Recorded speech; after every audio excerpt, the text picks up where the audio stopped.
Video like जरूर कर लीजिए और ऐसे वीडियो लगातार फ्री में पाने के लिए चैनल को तुरंत सब्सक्राइब कर लीजिए और बेल आइकन को जरूर टैप कर लीजिए ताकि आगे भी सारे वीडियो आपको मिलते रहे। यूट्यूब में फॉलो करते हैं तो प्लीज ये वाला फ्री टेलीग्राम चैनल जरूर ज्वाइन कर लीजिएगा। सारे नोटिफिकेशन सारे अपडेट यहीं पे आते हैं, ध्यान रखिए। यूपीपीएससी अपर प्रीलिम्स 2025 एग्जाम फाइनली कंडक्ट हो जाने के बाद 12 अक्टूबर 2025 को हमारा नया पेड बैच 2026 के लिए प्रीलिम्स के लिए शुरू हो चुका है। 2025 मुख्य परीक्षा के लिए भी शुरू हो चुका है। 2026 की अगर आप शुरुआत से तैयारी करना चाहते हैं, स्टडी फॉर सिविल सर्विसेज का फ्रेश बैच शुरू कर दिया गया आपके लिए 15 अक्टूबर 2025 से। इसमें एडमिशन लिया जा सकता है आगे तक भी, 30 तारीख तक भी एडमिशन ले सकते हैं, दीपावली बाद भी एडमिशन ले सकते हैं।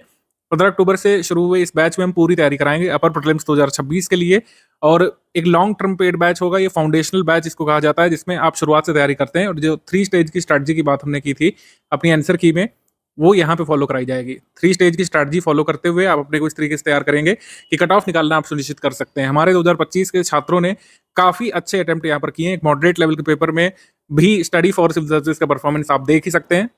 अपने फ्री वाले टेलीग्राम में भी हमने शेयर कर दिया था। डायरेक्टली इस बार 134 सवाल आए हैं। आई रिपीट, आपने सही सुना, 134 प्रश्न 150 में से स्टडी फॉर सिविल सर्विस के स्टडी मटेरियल से, टेस्ट सीरीज से, पेड क्विज से आए हैं। यहाँ पर फ्री इनिशिएटिव मिला दें 134 हो रहे हैं, फ्री इनिशिएटिव हटा दें तो 130 के करीब आए हैं।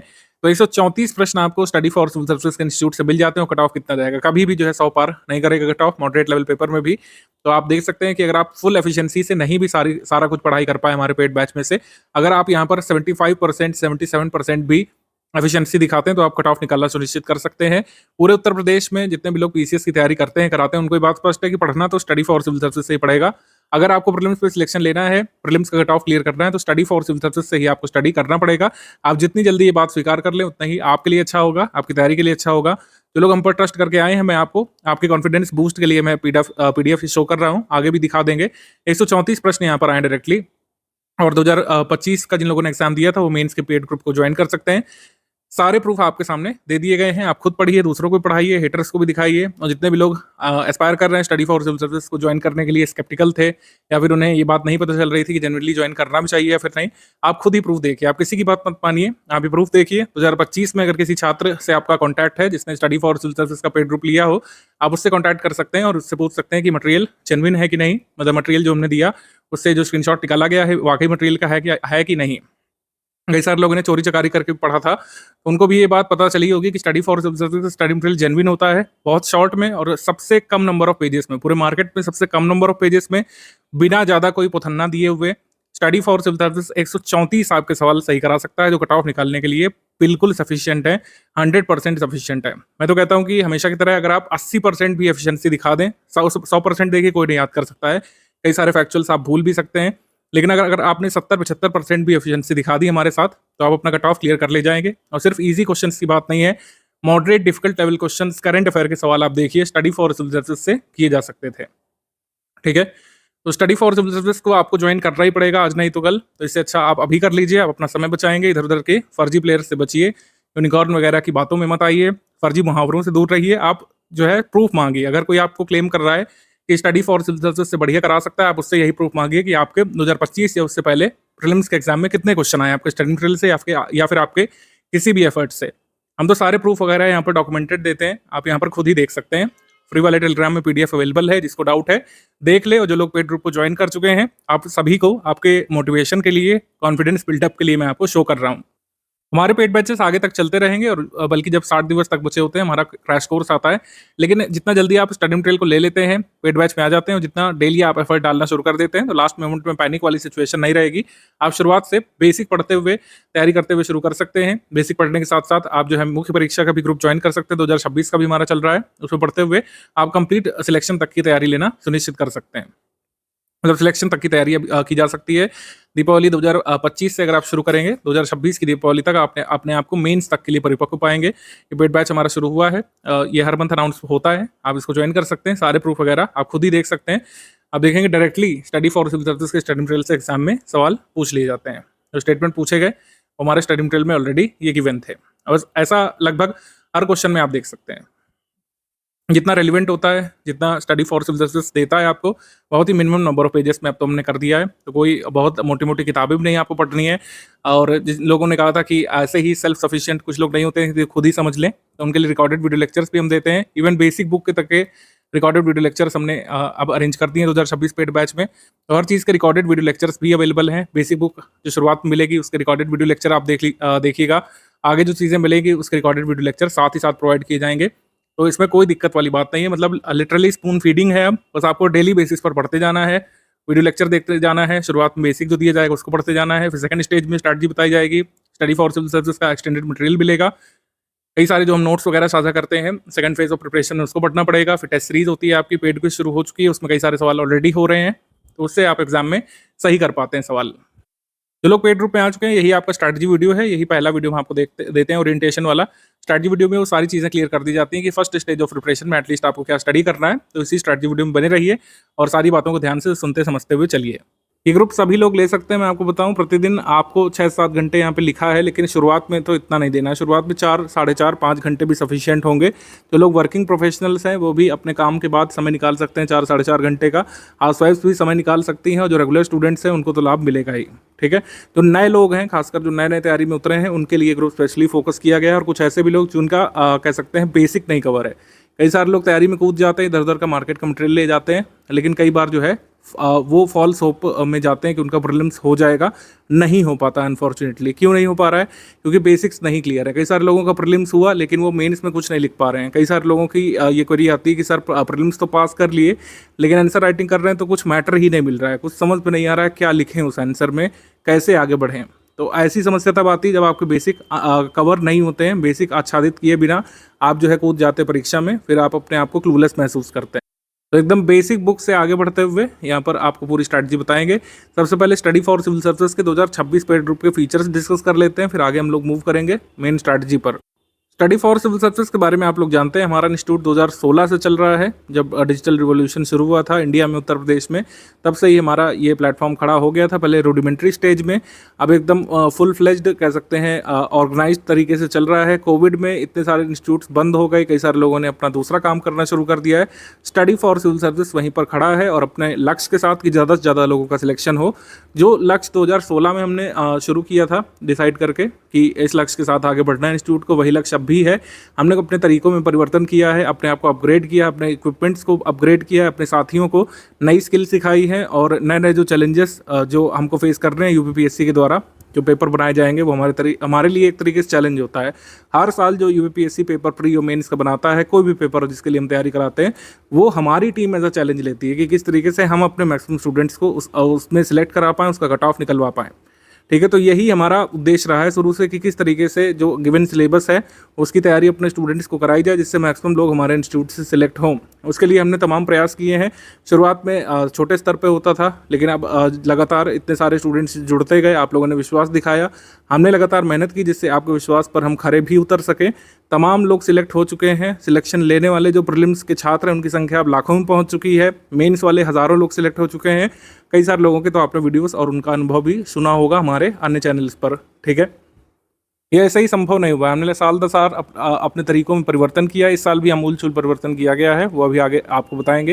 लेकिन स्टडी फॉर सिविल सर्विसेज जिस भी कोर्स के लिए एडमिशन लेता है, जिस भी कोर्स के लिए कुल मिलाकर हम ओपनिंग मतलब करते हैं, जिस भी कोर्स के लिए एडमिशन लेकर के छात्रों को इनरोल करते हैं, हमारा उद्देश्य रहता है कि मैक्सिमम छात्र सिलेक्ट हों। सभी नहीं हो सकते हैं क्योंकि इतनी तो सीटें भी नहीं कभी होती हैं, लेकिन मैक्सिमम लोग हमारे इंस्टीट्यूट से सिलेक्ट हों और ऐसा होता रहा है। लगातार सिलेक्शन रेशियो हमारा अपग्रेड हुआ है, जबकि नंबर ऑफ वैकेंसी आप देख रहे होंगे कम होती जा रही हैं। स्टडी फॉर सिविल सर्विसेज क्यों वर्क करता है, मतलब क्यों जो है दूसरों से आगे है और क्यों स्टडी फॉर सिविल सर्विसेज को आपको ज्वाइन करना चाहिए, इसका कारण मैंने लिखा है ये डायग्राम बना करके। सारी चीज़ें सबसे पहली बात एक जगह पर मिल जाती है। एक जगह पर का मतलब है कि आपने टेलीग्राम ग्रुप हमारा ज्वाइन किया, बस आपको ये करना है कि जो भी यहाँ पे दिया जाएगा, जैसे अभी हम बेसिक स्ट्रैटेजी बताएंगे, कुछ दिनों बाद इसी ग्रुप में आगे की स्ट्रैटेजी बताएंगे, किस तरीके से प्रीलिम्स के लिए मूव करना है, कैसे कैसे बेसिक बुक खत्म करने के बाद आपके टेस्ट वगैरह होंगे, बेसिक बुक्स के बाद आपके बेसिक टेस्ट होंगे, उसके बाद एडवांस लेवल की जो सामग्री दी जाएगी आगे उसके टेस्ट होंगे, पेड क्विज कैसे होगी, लगातार करंट अफेयर मिलता जाता है। आपको किसी चीज़ के लिए बाहर वेट करने की ज़रूरत नहीं पड़ती है कि फ़लाँ मैगज़ीन छपेगी तो हम पढ़ेंगे। जैसे कई सारे लोग जो गाइड हैं वो क्या करते हैं कि दूसरे मटेरियल को बता देते हैं कि जब ये मैगज़ीन छपे तो आप ये पढ़ लेना, जब ये वाली बुक आए तो ये पढ़ लेना। इस तरीके से आपकी स्ट्रैटेजीज़ को प्लान कराते हैं। हमारे यहाँ पर ऐसा नहीं है। अगर आप हमारे यहाँ पर इनरोल हुए हैं तो सब कुछ यहीं से मिलता है। यहीं से मतलब स्टडी फॉर सिविल सर्विसेज के पेड टेलीग्राम ग्रुप से आपको सब कुछ मिलता है, यानी कि प्रीलिम्स का करंट अफेयर मिलता है जो मंथ वाइज आता है, नेशनल इंटरनेशनल करंट अफेयर पूरा उसमें कवर होता है। Uttar Pradesh specific current affair अब मंथ वाइज मिलता है आपको। पिछले एक दो वर्षों से मंथ वाइज अपने उत्तर प्रदेश करंट अफेयर भी देना शुरू किया है। एक मंथ में निश्चित तारीख पर 12 तारीख के करीब आपको मिल जाता है ग्रुप में। करंट अफेयर के अलावा जीएस की पूरी प्रिपरेशन यहाँ पर होगी। शुरुआत बेसिक लेवल पर, फिर प्रीलिम्स ओरिएंटेड लेवल पर, फिर एडवांस लेवल पर टफ क्वेश्चंस के लिए आपको तैयार कराया जाएगा। सारा डेटा सेट जो भी होता है, कई सारे डेटाज आपको तैयार करने पड़ते हैं। जैसे जनगणना भी शुरू हो चुकी है अगली वाली, खैर उसके फैक्ट तो बहुत दिन बाद आने की संभावना है, लेकिन जितना भी डेटा वगैरह होता है, नई रिपोर्ट्स जो आती हैं, उसके एसोसिएटेड फैक्ट्स, टाइमली अपडेट्स, सारे जो जरूरी होते हैं वो यहाँ पर मिल जाते हैं आपको। हमारे प्रैक्टिस रिसोर्सेज सबसे इनरिच्ड है। हमने देखा है कि कई सारे लोग भले ही हमारा पेड ग्रुप ना ज्वाइन करें, एकदम लास्ट में एग्जाम आने पर स्टडी फॉर सिविल सर्विसेज की प्रैक्टिस रिसोर्सेज पर मैक्सिमम ट्रस्ट करते हैं। जैसे इस समय आरओ का एग्जाम ही ले लें आप, जो अभी हाल में हुआ था, उसमें सभी ने स्टडी फॉर सिविल सर्विस की टेस्ट सीरीज परचेज की थी, चाहे लीगल माध्यम से चाहे लीगल माध्यम से। और इसका कारण भी है, स्टडी फॉर सिविल सर्विस की टेस्ट सीरीज सबसे ज़्यादा एग्जाम ओरिएंटेड होती है। हमारा टेस्ट सीरीज का डिपार्टमेंट है, पूरा नई टेस्ट सीरीज बनाई जाती है, जबकि दूसरों के यहाँ क्या है, टाइपिस्टों की टीम होती है, वो पुराने सवालों को लेकर के तोड़ मरोड़ करके ऑप्शन ऊपर नीचे दाएं बाएं करके देते हैं, जिससे खास लाभ नहीं मिल पाता है आपको। हमारी टेस्ट सीरीज टीम इस तरीके से टेस्ट ड्राफ्ट करती है जैसे आयोग में आयोग का जो पैनल होता होगा। अब ये प्रक्रिया तो ट्रांसपेरेंट है नहीं जो हम बता पाएँ, लेकिन आयोग जिस तरीके से अपना काम करता होगा, हमारे हिसाब से जो एग्जामिनर्स का पैनल होगा वो अपने अपने क्वेश्चन ड्राफ्ट करते होंगे, वैसे ही हमारा टेस्ट सीरीज डिपार्टमेंट नए क्वेश्चन ड्राफ्ट करता है हमेशा ही, ठीक है, जिससे मैक्सिमम बेनिफिट आपको मिलता है। सबसे जो ज़रूरी टॉपिक्स होते हैं उसकी प्रैक्टिस हम इतनी बार करा देते हैं कि उससे जो क्वेश्चन पूछे जाते हैं प्रीलिम्स में, आप कर ले जाते हैं और आपका कट ऑफ निकल जाता है। तो सबसे ज़रूरी चीज़ है कमिटमेंट। हमारा सपोर्ट लॉन्ग टर्म के लिए होता है। जैसे ये ग्रुप अभी हम शुरू कर रहे हैं, पहला ग्रुप 2026 का, आप देखेंगे कि 12 महीने, 16 महीने, 17 महीने बाद भी हमारी वही एनर्जी रहेगी, वही हमारा कमिटमेंट रहता है। बार बार आपसे फ़ी चार्ज नहीं की जाती है। अगर एग्ज़ाम 1-2 महीने टल भी जाता है, जैसे एग्ज़ाम ये टला है 2025 वाला, पहले जल्दी होना था लेकिन अब ये टल गया है, ऐसे ही कई बार एग्ज़ाम टल जाते हैं 2-3 मंथ के लिए, तो हम अपना सपोर्ट जारी रखते हैं हमेशा ही। जहाँ तक फिजिबल होता है, study for civil service team अपना सपोर्ट मेंटेन करती है, ठीक है। अब आरओ का एग्ज़ाम जैसे कैंसिल हुआ था, तो बहुत लॉन्ग टर्म के लिए टल गया था, तो उसमें हमने जो है कुछ नए चेंजेस किए थे, मतलब डिस्काउंट पर लोगों को एनरोल किया था। लेकिन यूपीपीएससी में आज तक भी ऐसा नहीं हुआ है कि एग्ज़ाम टला हो। इवन कोविड में आप देखेंगे एग्ज़ाम 5-6 महीने के लिए आगे बढ़ गया था, लेकिन हमारा सपोर्ट बिना किसी फीस के जारी रहा था, और हमने कोविड वाले के बाद के एग्ज़ाम की पूरी तैयारी कराई थी, प्रीलिम्स में और मेंस में भी। तो हमारा सपोर्ट लॉन्ग टर्म तक रहता है। जो हमारा कमिटमेंट फीस लेने के दिन है, वही हमारा 16 महीने बाद, 17 महीने बाद भी रहता है। हमारे टीचर्स आपको डाउट क्लियरेंस ग्रुप में उसी तरीके से एंटरटेन करते हैं जैसे डे 1 में, वैसे डे नंबर 1000, मतलब डे नंबर कह सकते हैं 180वें में, या फिर डे नंबर जो है कह सकते हैं 400वें में। जब 12-14 महीने बीत जाएंगे तब भी हमारा वैसा ही सपोर्ट और वैसे की वैसे एनर्जी बनी रहती है। आपकी एनर्जी भले ही डाउन हो जाए, आप भले ही अपने लक्ष्य से इधर उधर दाएं बाएं हो जाए, लेकिन हमारा सपोर्ट हमेशा बना रहता है। हमारे टीचर्स आपको डाउट बताएंगे, हमारा करंट अफेयर रेगुलर बेसिस पर आएगा। आपको टेलीग्राम ग्रुप में जो भी नए अपडेट्स होंगे, जो भी नया स्टडी मटेरियल होगा, वो टाइमली अपडेट किया जाता रहेगा, ठीक है। Consistent support through out your journey बना रहता है। आपकी यात्रा में हम हमेशा साथ दिखेंगे आपको। आप भले ही यात्रा से इधर उधर हो जाएं, आप भले ही जो है पढ़ाई छोड़ दें कि कुछ और करने लगे, जब तक हमारा कमिटमेंट होता है जिस भी कोर्स के लिए, वो हमारा कोर्स चलता रहता है लगातार, ठीक है। तो इसी तरीके से 2016 से हम लोग चला रहे हैं। साल दर साल जो एग्ज़ाम की डिमांड होती है उसको पूरा करने के लिए minor changes here and there पूरे कोर्स में किए जाते हैं, लेकिन हमारा मॉडल वही है कि कमिटमेंट रहेगा। जो भी कमिटमेंट किया गया है उसको पूरा किया जाएगा, और पूरा प्रयास हमारी टीम करेगी कि आपका कट ऑफ निकले। अगर आप पढ़ेंगे, हमारा पढ़ाया हुआ एग्ज़ाम में आता है, आपका कट ऑफ जरूर निकलेगा। हम लगातार प्रयास करेंगे, आप लगातार पढ़ते जाइए, तो कट ऑफ जरूर निकलेगा। तो जैसे हमने आपको बताया, वो यहाँ पर लिखा भी हुआ है, वन स्टॉप डेस्टिनेशन के फॉर्म में रहेगा। कंप्लीट स्टडी मटेरियल आपको मिलेगा। Prelims oriented recorded video lectures बाद में मिलेंगे, टेस्ट सीरीज मिलेगी, प्रीलिम्स ओरिएंटेड कुछ नोट्स भी मिलेंगे आगे चल करके, पीवाईक्यू कंपाइलेशन मिलेगा। सिर्फ यहीं पर जो पीवाईक्यू कंपाइलेशन मिलेगा वही पढ़ना पड़ेगा बाहर से, बल्कि पीवाईक्यू कंपाइलेशन हम लोग नहीं देते हैं कभी, ना रिकमेंड करते हैं, ना बाहरी कोई मैगजीन रिकमेंड करते हैं। मंथली करंट अफेयर आपको मिल जाता है। कैसे कैसे मिलेगा अभी बता रहे हैं। मंथली लाइव डिस्कशन ये फीचर है, ये हमने 2025 से शुरू किया था। मंथली लाइव डिस्कशन में क्या होता है कि 2026 के अगर आप फुल पेड ग्रुप में हैं, तो आपके डाउट क्लियरेंस वाले ग्रुप में एक अप्रोप्रिएट टाइम पर, जनरली 40 दिन या 35 दिन के अंतराल में, हम लोग एक लाइव डिस्कशन सेशन करते हैं। वो ऑडियो के माध्यम से होता है, ठीक है। टेलीग्राम में ऑडियो सेशन हम लोग करते हैं, लाइव होता है वो, मतलब लाइव आकर के टीचर आपके डाउट्स जो है सुनेंगे, उसको बताएंगे। आप जो है मतलब लाइव आकर के अपने डाउट पूछ सकते हैं और टीचर से डिस्कस कर सकते हैं क्या चीज़ आपको नहीं समझ में आ रही है, ठीक है। बुक से पढ़ाई नहीं समझ में आ रही है, क्या अप्रोच रखनी चाहिए एग्ज़ाम के लिए, वो समझ नहीं पा रहे हैं। आप कोई ऐसा डाउट पूछना चाहते हैं जो लाइव आकर के ही पूछा जा सकता है तो आप पूछ सकते हैं, ठीक है। यूपीपीएससी स्पेसिफिक, सिलेबस स्पेसिफिक और बेसिकली प्रीलिम्स ओरिएंटेड चर्चा यहाँ पर होती है। यूपीपीएससी स्पेसिफिक ये 35-40 दिवस में एक बार होता है, जब भी होना होता है हमारे टीचर आपको नोटिफाई कर देंगे और आप जो है अपने टेलीग्राम ग्रुप में इसको ज्वाइन कर सकते हैं और अपने डाउट जो है डिस्कस कर सकते हैं। इसमें पार्ट लेना कंपलसरी नहीं है, यानी कि ये कोर्स का कोई ऐसा भाग नहीं जो आपसे छूट गया या फिर आप नहीं ज्वाइन कर पाए तो आपका कोई नुकसान होगा, ऐसा नहीं है। जो लोग ज्वाइन करना चाहते हैं, जिनके डाउट है, वो यहाँ पे पूछ सकते हैं। अदरवाइज जो डाउट क्लियरेंस वाला ग्रुप है जिसमें आप अपने कोर्स स्पेसिफिक डाउट पूछेंगे, वो तो टाइमली चलता ही रहता है। डेली जो है 15-16 घंटे वो चलता है। आप सुबह से लेकर रात तक अपने डाउट पूछ सकते हैं। अगर लेट नाइट डाउट पूछते हैं तब भी हमारी टीम रिप्लाई करती है कई बार। अगर 2 बजे के बाद डाउट पूछेंगे रात में तो नेक्स्ट मॉर्निंग आपको ग्रुप शुरू होते ही डाउट का रिड्रेसल मिल जाता है, आपका जवाब टाइमली मिल जाता है। इस पीडीएफ को अच्छे से देख लीजिएगा कुल मिला करके। इस पीडीएफ को डाल भी देंगे आपके टेलीग्राम ग्रुप में, पिन कर देंगे।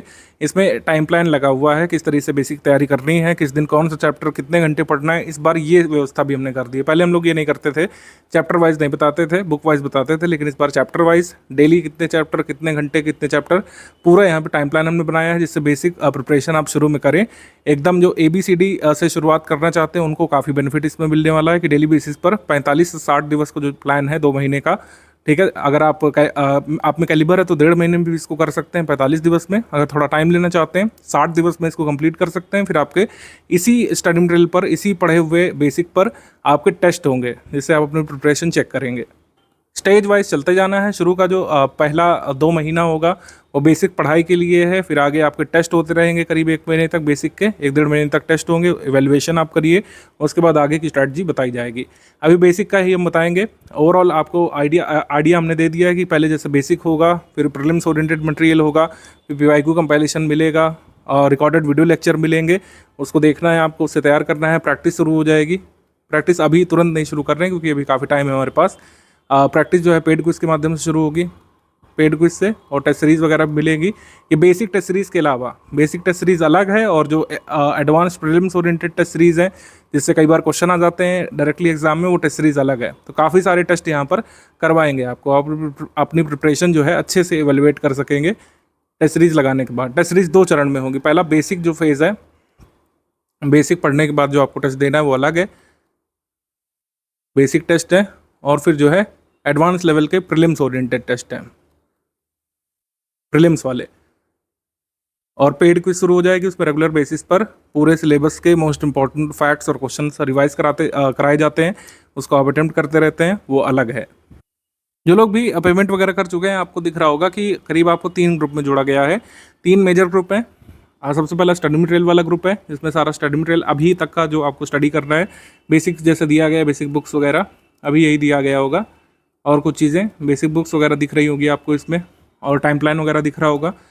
ये पेड स्टडी मटेरियल वाला ग्रुप है, ठीक है। डाउट क्लियरेंस वाला ग्रुप है जिसमें आपको जोड़ा गया होगा, उसमें आप डाउट पूछ सकते हैं टीचर से डायरेक्टली, अपने लिख करके पूछ सकते हैं इसमें। और इसी डाउट क्लियरेंस वाले ग्रुप में लाइव सेशन भी होगा एक निश्चित अंतराल पर।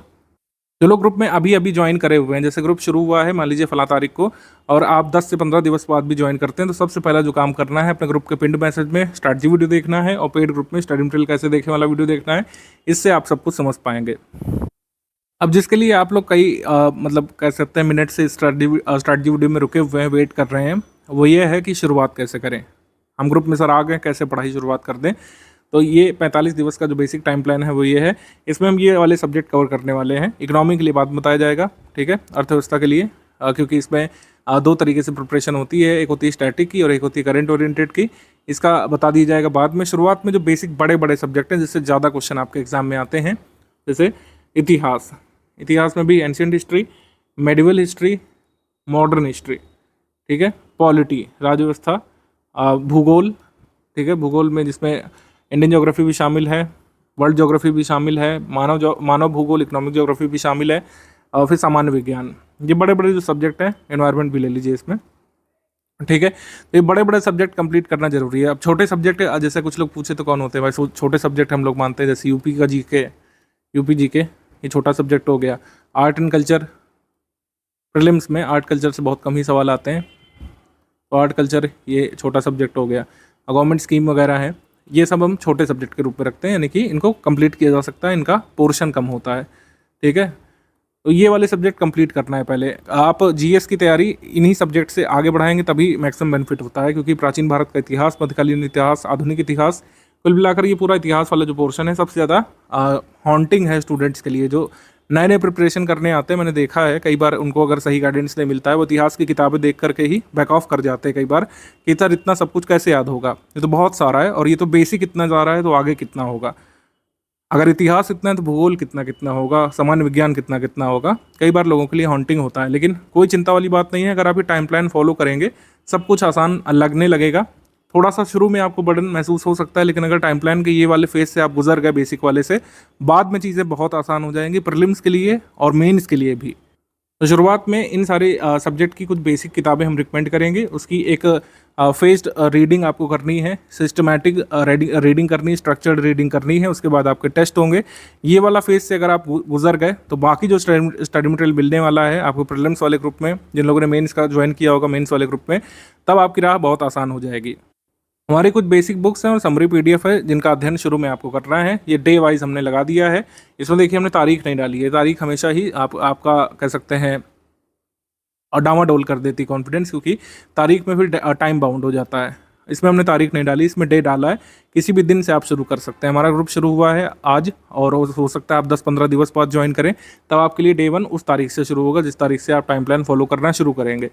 तो डे 1 में क्या क्या पढ़ना है भाई, जैसे डे 1 में हमने आपको दे दिया है चैप्टर 1 ऐतिहासिक पृष्ठभूमि, ये एम लक्ष्मीकांत से स्टडी करना है। फिर types of sources and historical construction, ancient history R S Sharma वाली बुक से, एंड एंशिएंट हिस्ट्री की समरी के 5 पेजेस से पढ़ने हैं। अभी पहला काम करना है डे 1 में। फिर डे 2 में क्या है भाई, ऐसे डे 3 में, डे 5 में सब कुछ दिया हुआ है क्या क्या पढ़ना है।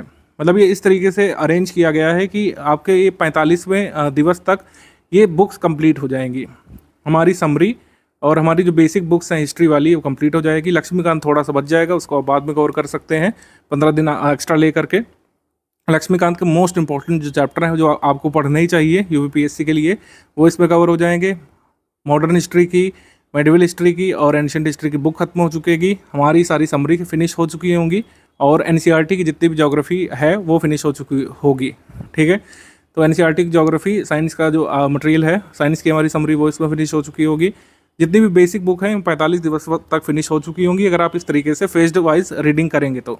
अब आपको लग रहा होगा कि सर ये तो कोई भी कर सकता था, कोई भी बंदा टाइम प्लान बना सकता था, चैट जीपीटी से हम कह देते थे, प्रॉम्प्ट दे देते तब भी बन जाता है। इसका महत्व क्या है? इसका महत्व ये है कि अगर आप हमारे ग्रुप में आकर के ये 45 दिवस फेस वाइज स्टडी करेंगे बेसिक बुक्स की, आगे की राह बहुत आसान हो जाने वाली है। आगे फिर ये नहीं लगेगा कि सर ये मेंस का सिलेबस नहीं समझ में आ रहा है, सर ये आंसर राइटिंग नहीं समझ में आ रही है, इसमें क्या चीज़ है, आर्ट कल्चर में क्या क्या आता है, जो कह सकते हैं मॉडर्न इंडिया वाला टॉपिक है, कहाँ से शुरू होता है, कहाँ खत्म होता है। ये जो छोटे छोटे डाउट्स रह जाते हैं लोगों के, इतना सब कुछ पढ़ने के बाद भी वो नहीं रहेंगे। प्रीलिम्स के बाद आप मेंस का जब स्टडी मटेरियल उठाएंगे, स्टडी फॉर रिजल्ट्स का फैमिलियर लगेगा, स्मरण करना आसान रहेगा, आत्मसात करना आसान रहेगा, आंसर राइटिंग की शुरुआत करना आसान रहेगा। और सिर्फ इतना ही नहीं है कि टाइम प्लान बन गया है, 45 से 60 दिवस तक ये फॉलो करने के बाद आपके बेसिक टेस्ट भी होंगे, बेसिक टेस्ट होंगे, जिससे आप ये कंफर्म कर पाएंगे कि जो आपने 45 दिवस दिए वो कितने फ्रूटफुल रहे, आप क्वेश्चन कर पा रहे हैं कि नहीं। क्योंकि जो टेस्ट होंगे बेसिक वाले इसी स्टडी मटेरियल पर आधारित रहेंगे। जो आपने 45 दिवस तक कंप्लीट किया इसी स्टडी मटेरियल पर आधारित रहेंगे ये अगले बेसिक टेस्ट।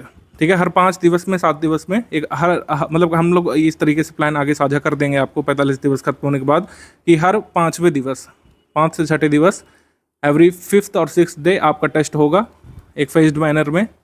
ठीक है, टेस्ट होगा, आप उसका एवेल्यूएशन करेंगे और पता लगाएंगे कि आपने जो भी पढ़ा बेसिक बुक उससे आप कितने क्वेश्चन अटेम्प्ट कर पा रहे हैं। उसको ग्रुप में डिस्कस कर सकते हैं। इसके लिए लाइव सेशन भी हम लोग करेंगे जिसमें आप अपना स्कोर डिस्कस कर सकते हैं और आगे की राह हम लोग बताएंगे आपको। अच्छा, एक चीज़ और है कि 45 दिवस का हमने बनाया है, एक एवरेज स्टूडेंट के हिसाब से मैंने बनाया है इसको। लेकिन अगर किसी को लगता है कि वो स्लो रीडर है, उसको थोड़ा और समय लगता है, तो आप इसको 60 या 65 दिवस तक भी ले जा सकते हैं। कोशिश करिए कि इससे आगे नहीं बढ़ाइएगा। मेरे हिसाब से डेली अगर 3 घंटे भी देंगे मुश्किल से, तब भी 60 दिवस में, 62 दिवस में कंप्लीट किया जा सकता है। अगर 4.5 घंटे तक देंगे तो 45 दिवस में ये पूरा कंप्लीट किया जा सकता है। अब ये रीडिंग करना बहुत ज़रूरी है। जैसे आजकल ये रील वाली दुनिया है, लोग बुक्स से हटते जा रहे हैं, लेकिन जो सिविल सर्विसेज के स्टूडेंट्स हैं उन्हें बुक्स का महत्व समझना पड़ेगा। बिना बुक्स के देखिए हो नहीं पाएगा। अब जैसे कुछ लोग पूछेंगे कि सर बुक्स से नहीं आ रहा है, ये बात सच है। एनसीईआरटी की सारी बुक आप पढ़ डालिए तब भी यूपीएससी के 10-15 से ज़्यादा क्वेश्चन नहीं कर पाएंगे, और 10-15 क्वेश्चन से कट ऑफ निकलता नहीं है। लेकिन इसका महत्व हमेशा ही रहता है। जो आगे मटेरियल हम लोग देंगे जो फैक्ट ओरिएंटेड होगा, जिसमें कई सारे फैक्ट होंगे, कौन सा मिनरल कहाँ पे पाया जाता है देंगे, कौन सी पहाड़ी कहाँ पे है, कई सारे वर्ल्ड ज्योग्राफी के इतने सारे फैक्ट हम लोग जो देंगे उसको याद करना आसान हो जाता है। जिन लोगों के बेसिक कवर होते हैं उनका एक ऐसा इंस्टिंक्ट डेवलप होता है कि कई बार जो उनको उत्तर नहीं पता होता है उसका भी सही उत्तर निकाल ले जाते हैं वो लोग एग्जाम में। वो इंस्टिंक्ट आपका तभी डेवलप होगा जब ये आप सबसे कठिन वाले फेज से गुजरेंगे। फ़ोन रख करके, रीलों से ध्यान हटा करके अगर ये बेसिक वाला आपने कवर कर लिया, जो लोग सीरियस स्टूडेंट है वो मेरी बात समझ रहे होंगे, अगर ये बेसिक वाला फेज़ आपने कवर कर लिया तो आगे के सारे फेज़ बहुत आसान हो जाने वाले हैं। स्टडी शेड्यूल के बाद आपके वीकली टेस्ट शुरू हो जाएंगे, उस पर ध्यान केंद्रित आपको करना पड़ेगा। स्टडी शेड्यूल खत्म होने के तुरंत बाद आप टेस्ट देंगे तो फिर से मतलब रिवीजन करने की ज़रूरत नहीं पड़ेगी। टेस्ट देते देते आपको समझ में आ जाएगा कि कितना आप लोग पढ़ पाएँ और कितना यहाँ पे दोबारा रिवाइज करने की ज़रूरत होगी। लक्ष्मीकांत की पूरी बुक में से क्वेश्चंस रहेंगे, मोस्ट इंपॉर्टेंट टॉपिक शेड्यूल में शामिल कर दिए हैं। धीरे धीरे लक्ष्मीकांत को पूरा खत्म करने की कोशिश कर रहे हैं आपको 45 दिवस के बाद तक।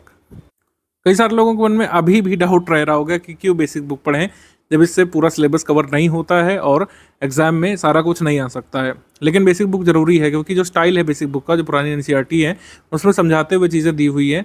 तो कई बार जो इंट्रोडक्शन है वो बहुत शॉर्ट होना चाहिए। इंट्रोडक्शन भले ही ओवरऑल सिलेबस को कवर ना करे, लेकिन आपके अंदर रीडिंग हैबिट डेवलप करेगा कि आप चीज़ों को लिंक कैसे करते हैं। बहुत छोटे से बच्चों जैसी भाषा में समझाते हुए जब चीज़ें एडवांस लेवल तक बढ़ती हैं आगे, तो उसको समझने में, आत्मसात करने में आसानी रहती है। कौन सी जगह पर विश्व के कौन से हिस्से पर कौन सा मिनरल पाया जाएगा, ये रटने को तो रटा भी जा सकता है, लेकिन अगर आपकी स्किल्स अच्छी हैं, अगर आपने बेसिक कंप्लीट किया है, कई बार आपके सामने ऑप्शन होगा, आपने नहीं पढ़ा होगा कि कौन सी जगह पर कौन सा मिनरल मिलेगा, लेकिन आपके सामने अगर क्वेश्चन होगा तो आप उसमें सही अंदाज़ा लगा लेंगे, क्योंकि आपने लिंक किया होगा हर चीज़ को। आपने जो कह सकते हैं जलवायु है, जलवायु यानी जो क्लाइमेट है उसको पढ़ा है, वर्ल्ड क्लाइमेट को पढ़ा है।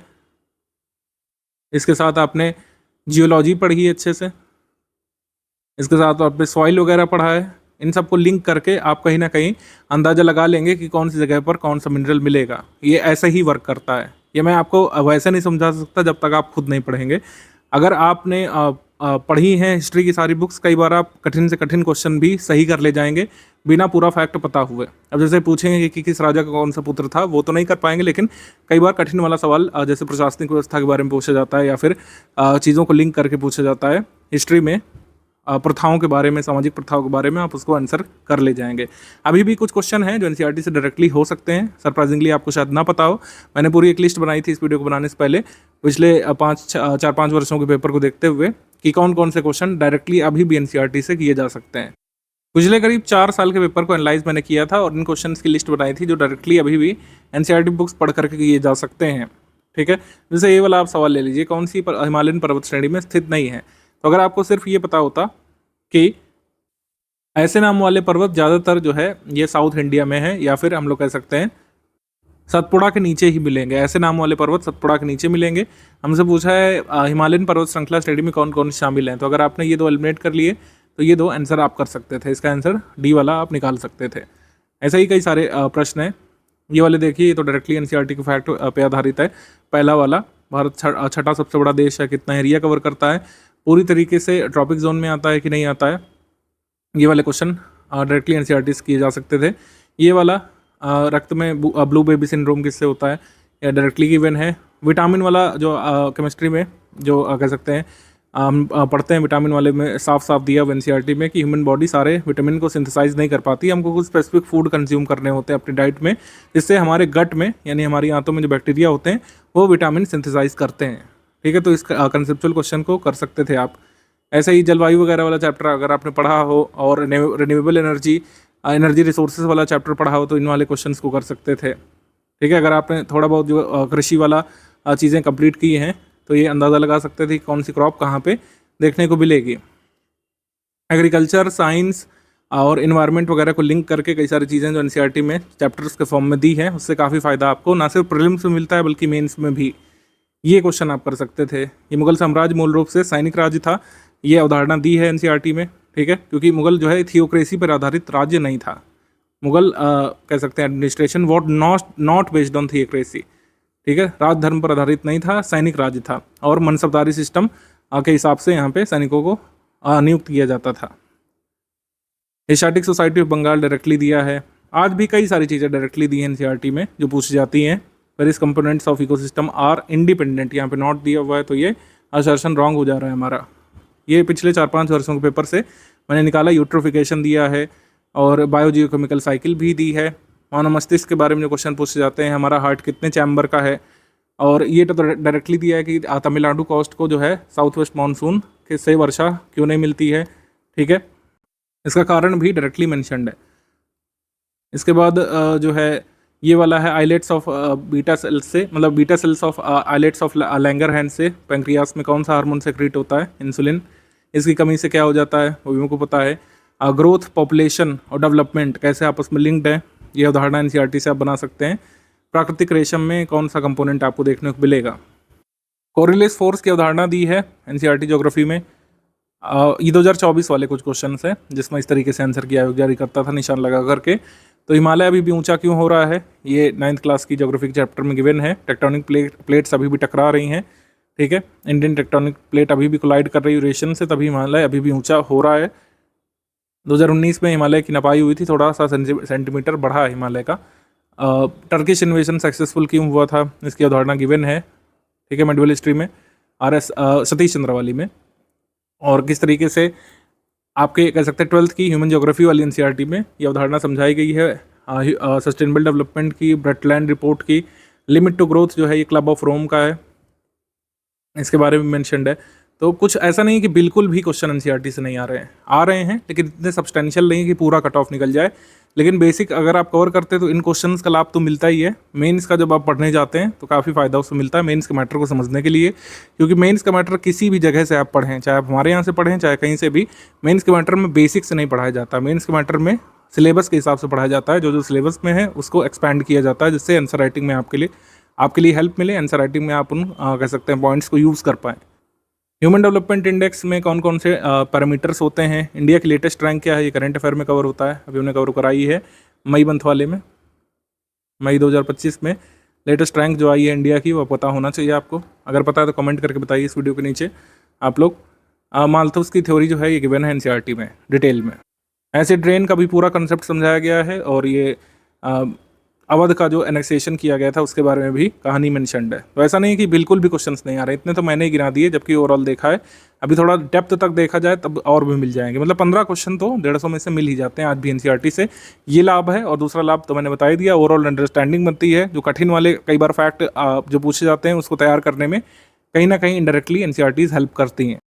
अभी तक जो हमारे पेड ग्रुप शुरू हुए थे उसमें यही प्लान आपको बताया गया था, लेकिन कई सारे लोगों की अलग से डिमांड आई थी कि सर हम बिल्कुल भी बेसिक बुक से शुरुआत नहीं कर सकते हैं, हमें वीडियो लेक्चर्स के माध्यम से एक एक पॉइंट पढ़ करके समझाया जाए, स्क्रीन रिकॉर्डिंग के माध्यम से, कुल मिलाकर MP4 वीडियो लेक्चर के माध्यम से इसको समझाया जाए। कई सारे लोगों की डिमांड थी, तो हमने बेसिक बुक को पढ़ाते हुए वीडियो लेक्चर्स देना शुरू कर दिया अपने पेड ग्रुप में। शुरुआत के ग्रुप में फीचर नहीं था, लेकिन उस ग्रुप में फीचर जोड़ा गया, तो आपके ग्रुप में भी ये फीचर रहेगा। बेसिक बुक के वीडियो लेक्चर भी मिलेंगे, और जिन पर वीडियो लेक्चर रिकॉर्ड किया जाएगा वो PPT PDF में कन्वर्ट करके भी आपको मिलेगी, PPT इंटू PDF फॉर्मेट में। तो इस तरीके से आपकी राह और भी आसान हो जाने वाली है, कोई भी दिक्कत नहीं रहेगी अब तो। लक्ष्मीकांत समझने में जिन लोगों को दिक्कत है, तो पॉलिटी के लिए जो है अभी शुरुआत में बेसिक हम लोग देंगे आपको। पॉलिटी लक्ष्मीकांत पढ़ने से पहले आपको पॉलिटी NCERT के वीडियो लेक्चर मिल जाएंगे, उसको पढ़ने के बाद, उससे समझने के बाद पॉलिटी लक्ष्मीकांत और भी आसान हो जाएगी। भले ही 45 दिवस में आप पूरा ना कर पाएँ, लेकिन अगर पहले वीडियो लेक्चर से आएंगे, वीडियो लेक्चर पढ़ते हुए आएंगे, बेसिक से पढ़ते हुए, तब बेसिक बुक की रीडिंग आसान हो जाएगी, लक्ष्मीकांत की रीडिंग आसान हो जाएगी। तो ये मैं बाद में हिस्सा रिकॉर्ड कर रहा हूँ कि आपके जो रीडिंग टाइम प्लान में जो वीडियो लेक्चर हैं वो भी इंक्लूड कर दिए गए हैं। सभी बेसिक बुक जो कि हमने आपको रिकमेंड की उसके जो है वीडियो लेक्चर मिलेंगे आपको ग्रुप में। और पॉलिटी हम लोगों ने नहीं शामिल किया था शुरुआत में, पॉलिटी NCERT, लेकिन पॉलिटी NCERT के भी शुरुआत में आपको वीडियो लेक्चर प्रोवाइड कर दिए जाएंगे। लेटेस्ट अपडेट है आपके कोर्स में, ये पुराने ग्रुप को फीचर दिया गया था, तो आपके ग्रुप में भी शामिल कर लिया गया है, ठीक है। तो बेसिक बुक के टाइम प्लान में रीडिंग तो है ही, लेकिन आपको जो है आपको सपोर्ट के लिए वीडियो लेक्चर भी मिलेंगे। वीडियो लेक्चर का टाइम प्लान आपके ग्रुप में साझा कर दिया जाएगा, किस दिन कौन सी बुक का कौन से सब्जेक्ट का वीडियो लेक्चर मिलेगा वो आपको अलग से ग्रुप में ही बता दिया जाएगा। ठीक है, आगे स्ट्रैटेजी वीडियो आप लोग कंटिन्यू करिए। यूपीपीएससी में कितने टॉपिक से कितने क्वेश्चन बनते हैं, कौन कौन से टॉपिक जरूरी होते हैं, उस टॉपिक से कितने क्वेश्चन आते हैं, इसका आइडिया शुरू से होना चाहिए। इसके लिए हम चार्ट देते हैं आपको स्ट्रैटेजी पीडीएफ में। ये शुरू से ही भान होना चाहिए कौन सब्जेक्ट सबसे ज़रूरी वाले हैं। जैसे हिस्ट्री ऑफ इंडिया, इसमें एंशिएंट, मेडिवल, मॉडर्न तीनों ही शामिल है। Ancient history, medieval history, modern history. मैंने जानबूझ करके इसमें अलग अलग से आपको नहीं बताया क्योंकि तीनों ही बहुत महत्वपूर्ण है। पहले 4-5 वर्ष पहले ऐसा कहा जाता था और वो सत्य भी थी ये बात कि आप मॉडर्न हिस्ट्री पर फोकस करिए, एंशिएंट मेडिवल छोड़ दीजिए या फिर बहुत मिनिमल फोकस उस पर रखिए। लेकिन ऐसा नहीं है, अब एंशिएंट से ज़्यादा क्वेश्चन हो सकते हैं पूरे पेपर में। मेडिवल से ऐसा हो सकता है ज़्यादा क्वेश्चन आ जाए, मॉडर्न से कम आ जाए। तो पूरी हिस्ट्री को कवर करना है। एटलीस्ट शुरुआत में तो पूरी हिस्ट्री पर ही फोकस करना है। जब एकदम एग्जाम नज़दीक होगा तो आगे की स्ट्रैटेजी आपको बताएंगे। 2024 वाले पेपर में जो दिसंबर में हुआ था 26 सवाल आए थे हिस्ट्री से। 2023 में भी आइडेंटिकल रहा था, 26 आए थे। 2022 में 24 आए थे। 2021 में 19 रह गए थे।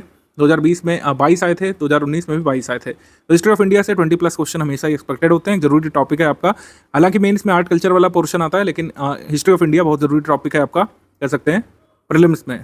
हिस्ट्री ऑफ इंडिया को आप छोड़ नहीं सकते बिल्कुल भी। 1/6 हिस्सा है पूरे पेपर का अगर आप कैलकुलेट करें तो इंडियन हिस्ट्री बहुत जरूरी टॉपिक है। इकोनॉमी ऑफ इंडिया, इससे 15 सवाल आए थे, इस बार ज़्यादा आए थे, पहले कम रहते थे। ठीक है, पहले इकोनॉमी से कम सवाल आते थे, लेकिन अब स्टैटिक भी पूछा जा रहा है, करंट अफेयर भी। इकोनॉमी का हम आगे आपको बताएंगे, शुरुआत के 45-60 दिवस के बाद इकोनॉमी का अलग से प्लान आपको बताएंगे, तो देखिएगा उसमें। जनरल साइंस का क्लियर है, जो टाइम प्लान फॉलो करेंगे उसमें जनरल साइंस का आपका बेसिक बनेगा। बाद में जो बेसिक मटेरियल के बाद जो प्रीलिम्स ओरिएंटेड मिलेगा उससे आप ये क्वेश्चन कंप्लीट कर ले जाते हैं। 24 आए थे, 19 आए थे पहले, 22-24 इस तरीके से आते हैं। इंडियन पॉलिटी से अब 20+ क्वेश्चन आने लग रहे हैं, पहले कम आते थे। 20+ क्वेश्चन जो इंडियन पॉलिटी से रहते ही रहते हैं, तो ये बहुत इंपॉर्टेंट टॉपिक अब बन चुका है। ठीक, ज्योग्राफी बहुत इंपॉर्टेंट है, 23 सवाल इससे रहते हैं और अब बढ़ेंगे ही सवाल। जिस हिसाब से पैटर्न चेंज हो रहा है, ज्योग्राफी पर खासा फोकस किया जा रहा है आयोग के द्वारा। पहले देखिए 16, 17 रहते थे, लेकिन अब जो है 23 सवाल, 25 तक भी हो सकते हैं आपके प्रीलिम्स में। मतलब 2025 वाले में आपके प्रीलिम्स में 25 तक भी हो सकते हैं, 26 वाले में। एनवायरमेंट इकोलॉजी से 6 प्रश्न आए थे, कभी कभी 12-13 तक भी आ जाते हैं, तो ये एक जरूरी टॉपिक है। कम जरूरी वाले टॉपिक कौन से भाई? Uttar Pradesh current affair, Uttar Pradesh GK, miscellaneous कम क्वेश्चन आए थे, लेकिन मिसलेनियस भी एक इंपॉर्टेंट टॉपिक है, पास्ट में इससे काफ़ी पूछा गया है। तो मिसलेनियस आगे मिलेगा, इसके लिए बिल्कुल टेंशन नहीं लेना है। मिसलेनियस बहुत लेटेस्ट वाला हम लोग देते हैं, बहुत कम पेजेस पे होता है, वो आगे मिलेगा। अभी बेसिक पर फोकस करना है और करंट अफेयर पर शुरुआत से फोकस बनाना है, क्योंकि सबसे बड़ा पोर्शन तो यही है। अगर आप देखें पूरे पेपर का सबसे बड़ा पोर्शन यही है। अगर इसमें आप इकोनॉमी करंट अफेयर भी शामिल कर लें तो इकोनॉमी करंट अफेयर शामिल करके ये 35 हो जाता है पूरा। यहाँ पे इकोनॉमी करंट अफेयर शामिल कर लें तो 33 हो जाएगा, यहाँ पे शामिल कर लें तो 36 हो जाएगा। इकोनॉमी करंट अफेयर और जो नेशनल इंटरनेशनल करंट अफेयर है, उत्तर प्रदेश करंट अफेयर को भी शामिल कर लें तो पूरे पेपर में 40 सवाल तो इसी से आते हैं। कैसे कवर होगा ये हमने आपको जीएस वाले के लिए तो बता दिया बेसिक, कि जैसे जैसे टाइम प्लान है वैसे वैसे फॉलो करना है 45 से 60 दिवस तक। उसके बाद बेसिक टेस्ट देना है। जीएस के लिए तो सॉर्टेड है। अब करंट अफेयर कैसे कैसे करना है, कैसे कैसे कराया जाएगा ग्रुप में, इसको देख लेते हैं। करंट अफेयर कैसे कैसे मिलेगा? करंट अफेयर आपको डेली बेसिस पर भी मिलेगा। जो लोग हमारे 6500 वाले ग्रुप में, 9000 वाले ग्रुप में आए हैं, मतलब आप टोटल स्टडी मटेरियल वाले ग्रुप में आए हैं और फुल पेड ग्रुप में आए हैं, तो डेली करंट अफेयर मिलेगा। मंथ वाइज करंट अफेयर भी मिलेगा, उत्तर प्रदेश करंट अफेयर भी मिलेगा। ठीक है, जो लोग केवल स्टडी मटेरियल वाले ग्रुप में आए हैं, कह सकते हैं 4000 वाले में, उनको शायद जो है डेली बेसिस पर करंट अफेयर ना मिल करके डेली का मंथली कंपाइल करके मिलेगा। जो भी आपके कोर्स की डिटेल उसमें देख लीजिएगा।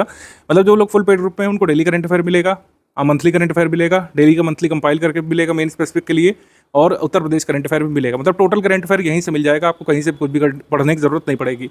ये बात सच है, कुछ लोग रिपेंड करते हैं कि आपको पेपर खुद से पढ़ना चाहिए, लेकिन यूपीपीएससी की ऐसी अभी कोई डिमांड नहीं है कि आपको खुद से न्यूज़पेपर एनालिसिस करना चाहिए। जो लोग यूपीएससी की तैयारी करते हैं वो लोग अपने न्यूज़पेपर वाला अपने हिसाब से देख सकते हैं। इसके लिए अलग से न्यूज़पेपर पढ़ने की जरूरत नहीं पड़ेगी। कुछ लोग हिंदी न्यूज़पेपर रिकमेंड करते हैं कुछ लोगों को, उसको भी अवॉइड करिए। फोकस करिए कि आपको जो डेली करंट अफेयर मिलेगा स्टडी फॉर सिविल सर्विस का, उसको आप कंप्लीट कर लें। मेरे हिसाब से शुरुआत में 50 मिनट, फिर धीरे धीरे करके आप 25-22 मिनट तक लाइएगा अपनी टाइम ड्यूरेशन को, कि इतने में आपको डेली करंट अफेयर कंप्लीट कर लेना है।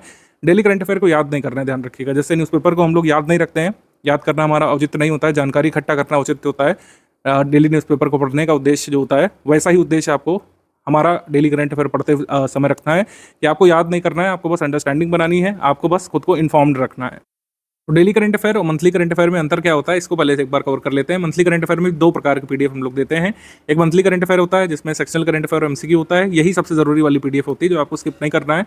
मंथ वाइज ये वाली तो करना ही है, क्योंकि प्रीलिम्स में जो क्वेश्चन आएंगे आपके करंट अफेयर वाले, वो इस पीडीएफ से डायरेक्टली सॉल्व होते हैं। उसका स्क्रीनशॉट वगैरह भी हम लोग दिखाते हैं एग्जाम के बाद।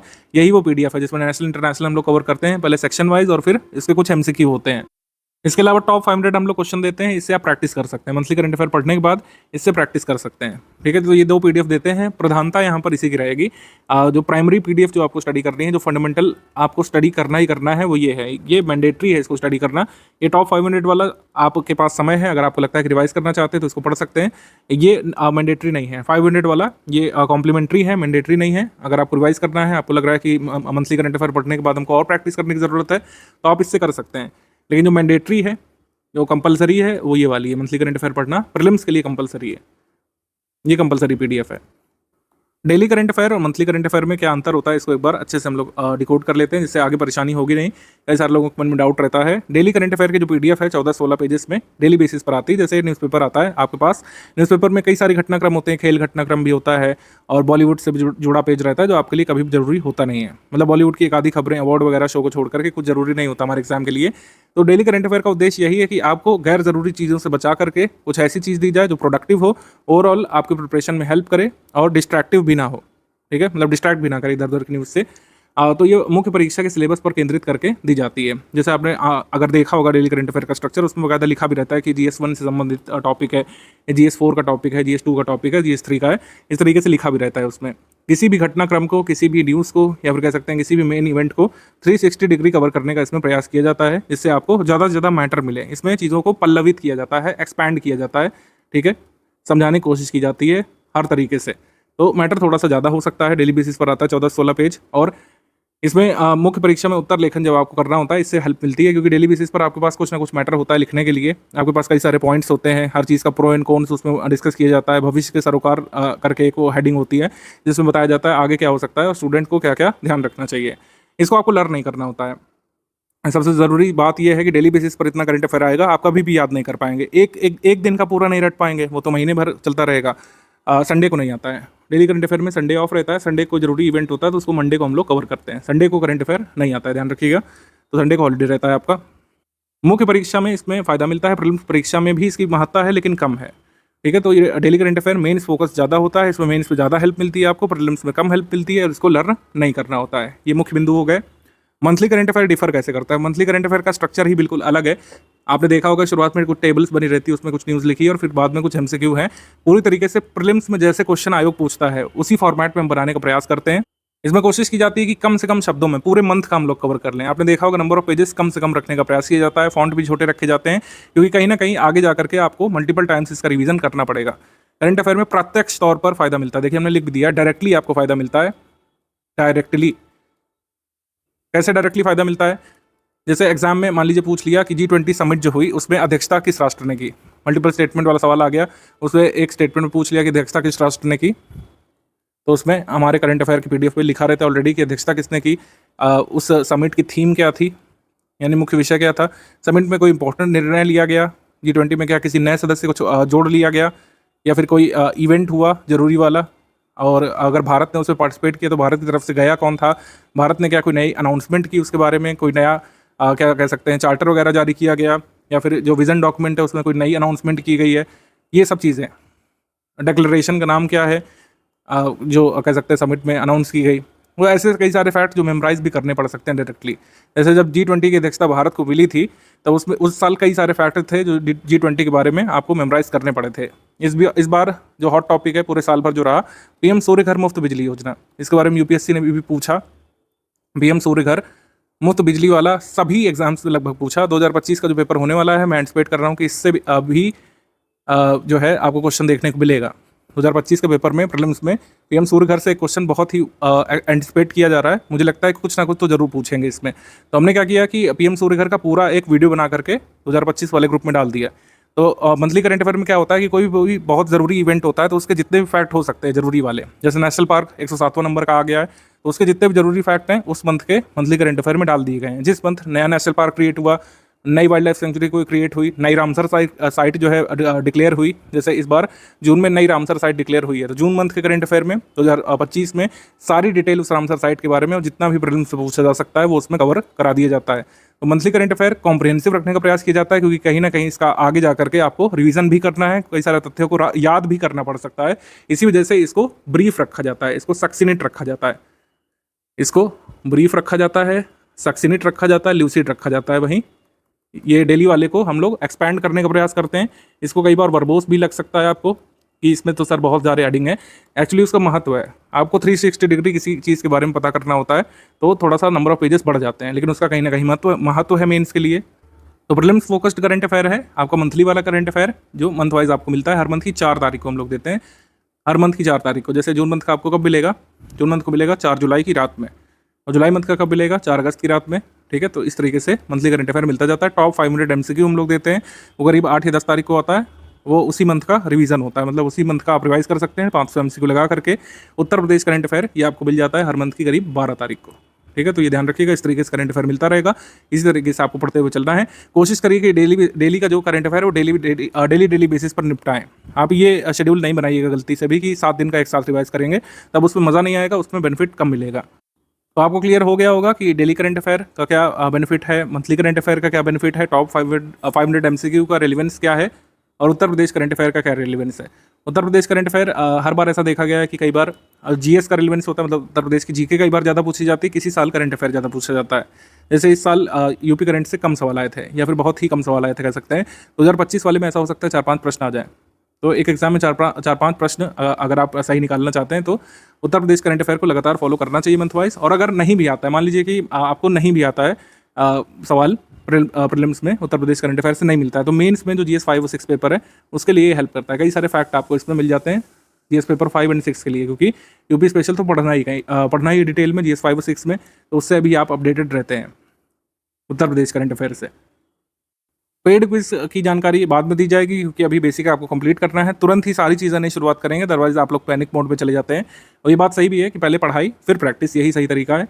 अभी आप जो है पढ़ाई करिए, आप डेली जो है आपको 4.5 घंटे करीब निकालने पड़ सकते हैं। सब कुछ अगर धीरे धीरे स्लोली भी अगर करेंगे तो, और अगर आप प्रो हैं तो 3 घंटे में भी हो जाएगा। अगर आप बीच बीच में ब्रेक लेते हैं, हफ्ते में ब्रेक हो जाते हैं आपके, तब भी 5 घंटे में टारगेट कंप्लीट किया जा सकता है। उसके बाद जो है बेसिक टेस्ट आपके होंगे, फिर इवैल्यूएशन होगा, और आगे की जानकारी हम आपको देंगे कैसे कैसे क्या क्या करना है। करंट अफेयर जैसे कुछ लोग पूछेंगे किस मंथ से किस मंथ तक का करना है, तो देखिए अभी क्लैरिटी नहीं है। जिस मंथ से आपको ग्रुप में दिया जा चुका है उस मंथ से आप लोग करना शुरू कर लीजिए मंथली वाला, उसके पहले का भी करने की जरूरत नहीं पड़ेगी। ठीक है, अभी काफ़ी टाइम है हमारे पास। और करंट अफेयर आइडली 1 वर्ष का तैयार किया जाता है। एग्जाम डेट से 1 साल या 13 महीने पहले तक का करंट अफेयर तैयार करना सफिशिएंट होता है। इसमें आपके 95 से 99% का सवाल कवर हो जाते हैं हमेशा ही। तो 1 साल का ही करना है, तो क्यों इतना पहले से बर्डन लें आप, क्योंकि कई सारी चीज़ें बदल जाएंगी इस साल के। अगर आप पद्मश्री पद्म विभूषण तैयार करेंगे तो ऐसा हो सकता है 2026 में बदल जाए, बिल्कुल बदलेगा। नए अवार्डीज आ जाएंगे, नए अवार्ड आ जाते हैं, नए इंडेक्स आ जाते हैं, तो कई सारी चीज़ें बदल जाती हैं। तो जिस मंथ से दिया जा चुका है उस मंथ से शुरू कर लीजिए आप लोग। उत्तर प्रदेश का भी मंथली और नेशनल इंटरनेशनल का भी मंथली, जिस मंथ से दिया जा चुका है उस मंथ से आप लोग शुरू कर लीजिए। अल्टीमेट गोल देखिए ये है, जो प्रीलिम्स ग्रुप में आए हैं उनका अल्टीमेट गोल अपनी PDF में नाम देखना है। अपनी PDF मतलब जो रिजल्ट की PDF आएगी प्रीलिम्स के बाद, उसमें अपना नाम आपको पाना है।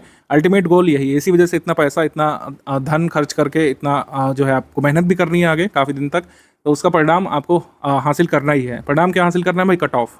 कट ऑफ क्या है भाई? कट ऑफ 2018 से यहाँ पे दिया हुआ है, क्योंकि 2018 के बाद से ही पैटर्न बदला है। ठीक है, 2023 में कट ऑफ कितना गया था? 2023 में 94 क्वेश्चंस पर कट ऑफ गया था। इस बार पोस्ट बहुत कम थी 2023 वाले में, अगर आप देखें पोस्ट काफ़ी कम थी, तो इस वजह से कट ऑफ गया था। 2024 में थोड़ी सी ज़्यादा है, नंबर ऑफ पोस्ट का थोड़ा सा फर्क पड़ता ही है हमेशा। एग्जीक्यूटिव पोस्ट कम होने की वजह से कट ऑफ यहाँ पर 125 मार्क्स का गया था, लेकिन अगर नॉर्मली 400, 500, 600 पोस्ट जब भी होती हैं जिस साल, उस साल इतना ही कट ऑफ जाता है। 111 मार्क्स कट ऑफ गया था 2022 वाले में, यानी 83.28 क्वेश्चन आप सही करके मेंस की टिकट पा सकते थे। 2021 में 115 कट ऑफ गया था, 86.25 क्वेश्चंस, और 2020 में कट ऑफ गया था 82.5 क्वेश्चंस। 2019 में 87.75 क्वेश्चंस और 117 कट ऑफ गया था यहाँ पे। ठीक है, 2018 में काफ़ी इजी पेपर आया था, नंबर ऑफ पोस्ट भी काफ़ी ज़्यादा थी, 126 मार्क्स कट ऑफ गया था। ठीक, ये कट ऑफ रहा है, और इससे आप क्या कह सकते हैं, डिराइव कर सकते हैं। इससे डिराइव करेंगे आप कि 82 से 95 सवाल सही करने मात्र से कट ऑफ क्लियर हो जाएगा। लेकिन कैच क्या है? नेगेटिव मार्किंग है यहाँ पे। नेगेटिव मार्किंग 1/3 की है। नेगेटिव मार्किंग का इफेक्ट हटाने के बाद 82 से 95 सवाल अगर आप सही करते हैं तो आपका कट ऑफ निकल जाएगा। पढ़ाई करते समय टारगेट हमेशा ट्रिपल डिजिट के लिए करना है कि कम से कम 100 जो क्वेश्चंस हैं आप सही निकालें। 150 में से 100 सही क्वेश्चंस निकालने के लिए लगे रहना एग्जाम के दिन तक। बाकी एग्जाम के दिन तो डिसाइड होगा कि आप कितना तक पहुंच पा रहे हैं और क्या आइडियली कट ऑफ उस साल होना चाहिए। नेगेटिव मार्किंग का इफेक्ट हटा करके 100 क्वेश्चन यानी कि ट्रिपल डिजिट तक पहुंचना आपका उद्देश्य होगा, लेकिन धीरे धीरे पहुंचेंगे। अभी से कट ऑफ के बारे में टेंशन लेना या फिर मार्क्स वगैरह कैलकुलेट करना समझदारी नहीं है। अभी तो आप बेसिक पर हैं, जितना बेसिक मजबूत करेंगे आगे की राह उतनी आसान होती जाएगी, ये ध्यान रखिए। टॉपिक वाइज वेटेज से हमको पता चलता है कि फर्स्ट प्रायोरिटी करंट अफेयर की भी होनी चाहिए, क्योंकि करंट अफेयर में जैसे हमने आपको बताया 40 तक सवाल आ सकते हैं उत्तर प्रदेश करंट अफेयर को मिला करके, इकोनॉमी करंट अफेयर को मिला करके। हिस्ट्री फिर सेकंड प्रायोरिटी यहाँ पे होनी चाहिए, क्योंकि हिस्ट्री ऐसा टॉपिक है जिसमें अगर आप ज़्यादा क्वेश्चन से निकालते हैं तो दूसरों से आगे निकल जाते हैं, ठीक है। जनरल साइंस थर्ड प्रायोरिटी है, फिर इंडियन पॉलिटी है, फिर जो है ज्योग्राफी है, ठीक है। ज्योग्राफी काफ़ी बड़ा टॉपिक भी है, जिसका बेसिक नहीं कवर होता तो उनको दो सब्जेक्ट में काफ़ी दिक्कत होती है, एक हिस्ट्री ऑफ इंडिया और एक ज्योग्राफी। तो इस वजह से इन दोनों पर काफ़ी फोकस किया गया है कि इनकी बेसिक बुक आप जरूर कंप्लीट करें टाइमली, जिससे आगे की राह आसान रहे। ये हमारा ग्रुप जो है टेलीग्राम पर चलने वाला है, कोई स्पेसिफिक वेबसाइट या पोर्टल नहीं है। टेलीग्राम पर ही ऑपरेट करने का निर्णय स्टडी फॉर सिविल सर्विस ने हमेशा से लिया था, क्योंकि सबसे स्टेबल ऐप है अभी तक का, ठीक है। व्हाट्सएप इतना स्टेबल नहीं जितना टेलीग्राम है, कोई भी मैसेजिंग ऐप उतना स्टेबल नहीं जितना कि टेलीग्राम है, उतने फीचर्स भी प्रोवाइड नहीं कराता है free of cost. Telegram free of cost version में भी काफ़ी सारे फीचर्स अवेलेबल हैं और उसका लाभ लीजिए आप लोग, जैसे लाइव सेशन का और जो PDF साइज़ का 2 GB तक का आप डेटा डाउनलोड कर सकते हैं एक फाइल में। तो काफ़ी स्टेबल अपडेट ऐप है, इसमें ज़्यादा क्रैशेस इसमें नहीं होते हैं, लेकिन अब यूज़र बढ़ते जा रहे हैं तो कई बार ऐप में दिक्कतें आती हैं। उस दिक्कतों का सामना कैसे करना है और परेशान नहीं होना है, इसके बारे में भी लिख दिया है। कई बार आपका ग्रुप लोड नहीं होता है तो आप लोग जो है हमारी टीम को फ़ोन करने लगते हैं। इसको करने के बजाय ये कुछ स्टेप्स आप पहले कर लिया करिए, ट्रबल शूट कर लिया करिए। पहले इंटरनेट कनेक्शन अपना चेक करिए, एरोप्लेन मोड में डाल करके फिर जो है डेटा ऑन करिए, कई बार इससे सही हो जाता है। कई बार डिवाइस को रिस्टार्ट करने से सही हो जाता है। कई बार जो कैश मेमोरी है उसको हटाना पड़ता है। कई बार स्टोरेज बहुत ज़्यादा भर जाता है आपका टेलीग्राम में तो स्लो चलने लगता है या फिर लोड होने में देर लगाता है। तो क्या करना है, टेलीग्राम सेटिंग पे जाना है, डेटा एंड स्टोरेज सेटिंग पे जाना है, ठीक है। स्टोरेज डेटा पर जाना है, उसमें कैश मेमोरी पूरी क्लीन कर लेना है। ऐसे होगा क्या कि जो भी आप स्टोर किए होंगे अपने मोबाइल में वो हट जाएगा, आपको दोबारा डाउनलोड करने का ऑप्शन आएगा, लेकिन दोबारा डाउनलोड करने के बाद कोई दिक्कत नहीं होती है। कई बार टेलीग्राम को अनइंस्टॉल भी करना पड़ सकता है, क्योंकि कई बार बग आ जाता है उसमें। बग कैसे हटेगा, जब आप पूरा उसको हटा देंगे ऐप को और फिर उसको इंस्टॉल करेंगे। कई सारे लोग पूछते हैं कि सर क्या अनइंस्टॉल करने से पूरा हमारा डेटा चला जाएगा? ऐसा नहीं होता है। आप अनइंस्टॉल करके फिर से इंस्टॉल करिए, जिस नंबर से आपने रजिस्टर किया है हमारे टेलीग्राम ग्रुप में, उसी से फिर लॉगिन कर लीजिए, सारा डेटा वापस आ जाता है। कोशिश करें कि टेलीग्राम को प्ले स्टोर से या फिर अपने एप्पल के ऐप स्टोर से, आईपैड के ऐप स्टोर से लेटेस्ट वर्जन में अपडेट रखें, जिससे आगे कोई दिक्कत ना हो। CSAT के लिए अभी स्टडी मटेरियल हमने नहीं दिया है। CSAT का कंप्लीट स्टडी मटेरियल और टॉपिक वाइज जो प्रीवियस ईयर पेपर हैं वो अभी हम बाद में देंगे। GS के लिए भी प्रीवियस ईयर पेपर हम कुछ दिन बाद आपको साझा करेंगे, सब कुछ कंपाइल करके। अभी जो है आपको बेसिक पर फोकस करना है। बेसिक पर फोकस करने के बाद आपको बेसिक टेस्ट देने हैं। बेसिक टेस्ट के बाद exam oriented test, prelims oriented test भी होंगे आगे, उसका डिटेल आपको मिलेगा बाद में। प्रीवियस ईयर क्वेश्चन का जो कंपाइलेशन है वो स्टडी फॉर सिविल सर्विस आपको ग्रुप में देगा और वो कब से पढ़ना है हम बता देंगे, उस हिसाब से आप लोग चालू करिएगा। और जो मार्केट में जो PYQ कंपाइलेशन मिल रही है उनसे कतई दूर रहिएगा, रहना है आपको। खासकर अपने एग्जाम की इनिशियल प्रिपरेशन में कतई उससे दूर रहिएगा। अगर आप ग्रेजुएट हुए हैं और आपको कोई ये फलाने किताबें सजेस्ट कर रहा है कि PYQ कंपाइलेशन आप ले आइए मोटे मोटे, उससे पढ़ डालिए। गलती करेंगे आप लोग निश्चित तौर पर, कभी भी आपके बेसिक मजबूत होंगे नहीं और मेंस में खासी दिक्कत आने वाली है। ये मोटे मोटे PYQ कंपाइलेशन 2016 में या फिर 2014 या उससे पहले रेलिवेंट होते थे, जब मेंस का पेपर भी ऑब्जेक्टिव होता था। अब इसका महत्व नहीं रह गया है। PYQ किस तरीके से पढ़ना चाहिए और कौन कौन से मिथक या मिथ एसोसिएटेड है PYQ से, उसको क्लियर कर लेते हैं यहाँ पे शॉर्ट में। मैं यहाँ पर किसी को डिफेम करने के लिए या फिर किसी की स्ट्रैटेजी को कह सकते हैं नीचा दिखाने के लिए नहीं आया हूँ, या फिर हमें ये नहीं कहना है कि हमारी स्ट्रैटेजी सर्वश्रेष्ठ है, लेकिन लॉजिक के साथ यहाँ पर समझते हैं कि PYQ कंपाइलेशन क्यों नहीं पढ़ना चाहिए। PYQ हमें सिलेबस को समझने में हेल्प करता है, ये सही बात है। PYQ हमेशा ही देखना चाहिए। जैसे हमने आपको कुछ PYQ दिखाए थे कि कैसे NCERT हेल्प करती है सॉल्व करने में हमारे पेपर को, PYQ के माध्यम से मैं आपको समझा पाया। PYQ कई बार हेल्प करते हैं सिलेबस को समझने में, क्योंकि सिलेबस जो है UPPSC का आधे पेज में लिख करके आयोग देता है, उससे कई बार चीज़ें नहीं अंडरस्टैंड कर पाते हैं आप लोग। ये बात सच है कि PYQ से हमें काफ़ी कुछ अंदाजा पड़ जाता है कि क्या पूछा जाएगा, कौन कौन से टॉपिक्स जरूरी हैं। जैसे पॉवर्टी वाला टॉपिक जरूरी है, हमको PYQ से अंदाज़ा लग जाता है। PYQ से हमें ये पता चलता है कि किस विषय में किस हद तक प्रश्न बन सकते हैं, किस विषय से कितने प्रश्न बन रहे हैं, किस हद तक कितनी डेप्थ तक प्रश्न बन रहे हैं, कि अगर आयोग जो है हिमालय से पूछेगा तो क्या क्या तक पूछ सकता है, हिमालय के कितने अंदर आयोग पूछ सकता है, ठीक है। डेक्कन प्लेट्यू जो है उसमें कितने तथ्य पूछ सकता है, या फिर हिस्ट्री ऑफ इंडिया है, मुगल प्रशासन से क्या क्या किस हद तक पूछ सकता है, कितनी गहराई तक सवाल बन सकते हैं, ये हमको भान हो जाता है। और PYQ से बढ़िया कोई समझा नहीं सकता है। सबसे जो मिथ है एसोसिएटेड कि 10 साल के PYQ कंप्लीट कर लो, सिलेबस कंप्लीट, इससे बड़ा मिथ कोई नहीं है। इससे तो बिल्कुल दूर रहना है आपको, अदरवाइज आपकी प्रिपरेशन बहुत लंबी चलने वाली है। बिना कोई जो है कह सकते हैं परिणाम लाए बहुत लंबे समय तक प्रिपरेशन कर सकते हैं आप, अगर आप इस मिथ को फॉलो करेंगे कि PYQ कंप्लीट कर लो पिछले 10-20 साल के। PYQ से ये सब लाभ मिलते हैं, लेकिन PYQ से आप कंप्लीट नहीं कर पाएंगे सिलेबस। PYQ के सोल्यूशन और एक्सप्लेनेशन वाली जो बुक्स आती हैं उसको कंप्लीट करने से सिलेबस कंप्लीट होता है, ऐसा नहीं होता है कभी, और कभी हुआ नहीं है। PYQ से मिलते जुलते सवाल आ जाते हैं, ये लाई ऑफ द सेंचुरी है। PYQ से इंस्पायर्ड सवाल होते हैं लेकिन बहुत कम होते हैं, और PYQ से आजकल जो सवाल बन भी रहे हैं वो काफ़ी टफ लेवल के बन रहे हैं, मतलब 5-6 PYQ को मिला करके सवाल बन रहा है, जिससे कुछ लाभ ज़्यादा नहीं होता है। PYQ बहुत सारे रिपीट होते हैं, ऐसा नहीं है। ठीक है, बेसिक कॉन्सेप्ट रिपीट होते हैं, पीवाईक्यू नहीं रिपीट होते हैं ज़्यादा, ये ध्यान रखिएगा। यूपीपीएससी 2026 के ग्रुप में जो लोग आए हैं तो इसका मतलब है काफ़ी आप एंथुसियास्टिक हैं एग्जाम को क्लियर करने को लेकर के कि आपने इतना लॉन्ग टर्म बैच ज्वाइन किया है। लेकिन ज़रूरी है कि कंसिस्टेंसी आपकी बनी रहे। पहले दिवस तक जो उत्साह रहता है वो डे नंबर 300 तक या डे नंबर 600 तक भी बना रहे तो अच्छा रहता है, तभी आपको लाभ मिलता है। कंसिस्टेंसी बहुत ज़रूरी है, निरंतरता बहुत ज़्यादा ज़रूरी है एग्जाम क्लियर करने के लिए, यूपीपीएससी जैसे एग्जाम को क्लियर करने के लिए जिसका सिलेबस काफ़ी बड़ा है। आपको पेशेंस भी बनाए रखना पड़ेगा। कई बार लोगों की आस छूट जाती है कि अरे सर बहुत टाइम लग रहा है, ऐसा कैसे होगा, कई सारे सवाल गलत होंगे, पढ़ने के बाद भी टेस्ट सीरीज में सवाल गलत निकलेंगे।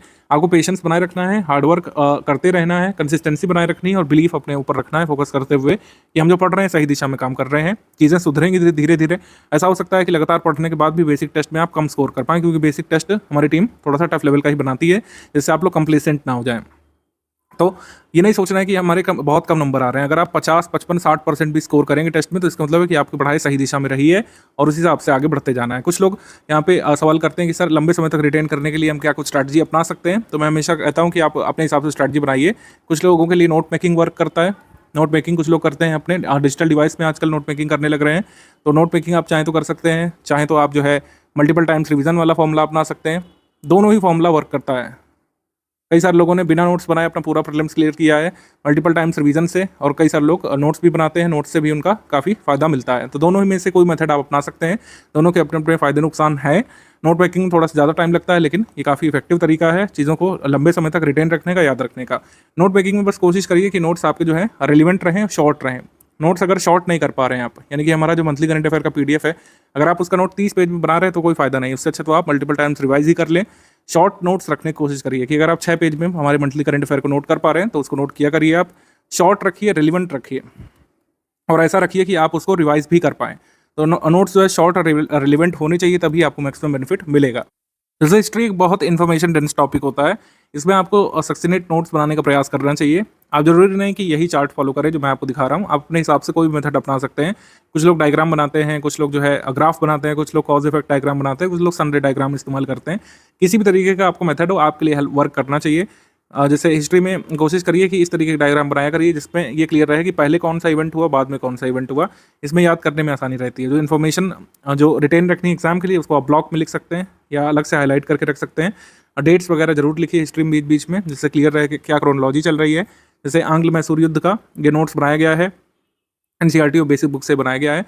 मतलब एनसीईआरटी बेसिक बुक और स्टैंडर्ड बुक से मैंने बनाया है और मेजर सोर्सेज की हेल्प ली है। जरूरी नहीं कि सारी इन्फॉर्मेशन आपके नोट्स में आ जाए, जितना आपका कह सकते हैं सोर्स मटेरियल है। जैसे एनसीईआरटी से जो भी आप समझें, एनसीईआरटी का आप चैप्टर पढ़िए, हड़प्पन सिविलाइजेशन जो संबंधित है, आपके बुक में जो जो दिया हुआ है उसमें से आप नोट करिए। भले ही आपको लगे कि कुछ चीज़ें रह रही हैं, वो आगे कवर होंगी, पूरे मटेरियल में टेस्ट सीरीज से कवर होगी। कई सारे तथ्य आपको आगे मिलने वाले हैं, कोई टेंशन वाली बात नहीं है।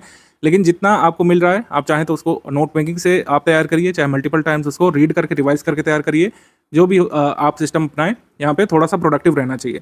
कोशिश तो हमेशा करनी चाहिए कि कोई भी आप सामग्री पढ़ रहे हो, जैसे मैथ्स में नियम होता है कि खाली हाथ नहीं पढ़ा जाता है, पेन पेपर लेकर के पढ़ा जाता है, पेन नोटबुक लेकर के। वैसे ही जीएस में भी आदत बनाइए करंट अफेयर में कि कुछ कुछ चीज़ें आप जरूर नोट करते जाएं। ठीक है, इससे एक अच्छी हैबिट बनती है लिखने की, और ये आंसर राइटिंग में भी हेल्प करेगी आगे चल करके। अब जैसे कोई कंसेप्ट बताया जा रहा है, दिल्ली सल्तनत का एडमिनिस्ट्रेशन आप स्टडी कर रहे हैं सतीश चंद्रा में, उसमें आप नोट कर सकते हैं कि दिल्ली सल्तनत का शासन प्रशासन कैसे चलता था, क्या हायरार्की होती थी, सल्तनत को कितने भागों में डिवाइड करते थे। पहले जैसे प्रोविंस होते थे, ठीक है, प्रोविंसेस को इक्ता कहा जाता था, इक्तादार जिसका हेड होता था, और शिक होते थे जो जिलों के समान होते थे, डिस्ट्रिक्ट के समान। शिकदार उसका हेड होता था, परगना ये आमिल इसको हेड करता था।